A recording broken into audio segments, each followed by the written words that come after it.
গুৱাহাটীৰ স্বাগত super specialty surgical ইনষ্টিটিউটৰ minimal access GIR robotic surgery বিভাগৰ মুৰব্বী অধ্যাপক সুভাষ খান্নাক শ্ৰীলংকাৰ প্ৰথমটো লাইভ ৰবটিক চাৰ্জাৰী কৰ্মশালালৈ 22 আগষ্টত আন্তঃৰাষ্ট্ৰীয় ফেকাল্টি হিচাপে নিমন্ত্ৰণ জনোৱা হয়। কলম্বোৰ কিংছ হাস্পতালত অনুষ্ঠিত এই কৰ্মশালাত লাইভ অস্ত্ৰোপচাৰ সম্পন্ন কৰিবলৈ দেশখনত এজন আন্তঃৰাষ্ট্ৰীয় শল্য চিকিৎসকে অস্ত্ৰোপচাৰ কৰাৰ যাৱতীয় নীতি নিয়ম মানি অধ্যাপক খান্নাই শ্ৰীলংকা মেডিকেল কাউন্সিলত আনুষ্ঠানিকভাৱে নিজৰ নাম পঞ্জীয়ন কৰে।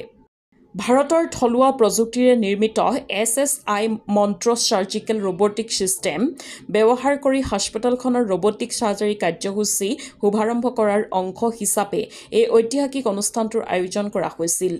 শ্ৰীলংকাৰ বিভিন্ন প্ৰান্তৰ পৰা 65 গৰাকী শল্য চিকিৎসক আৰু প্ৰশিক্ষাৰ্থীয়ে এই কৰ্মশালাত অংশগ্ৰহণ কৰে।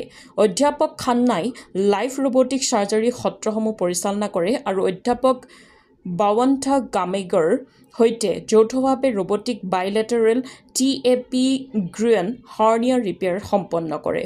ইয়াৰ উপৰিও তেওঁ শ্ৰীলংকাৰ প্ৰথমটো ৰবট সহায়ক কোলেচিষ্টমি সম্পন্ন কৰে। এই লাইভ অস্ত্ৰোপচাৰ কাৰ্যসূচীত আন্তঃৰাষ্ট্ৰীয় ফেকাল্টিত যুক্তৰাজ্যৰ অধ্যাপক চেল্লিয়া শেলভা শেখৰ, অধ্যাপক জিম খান আৰু N ভেংকটা জয়ন্তীয়েও ভাগ লৈছিল।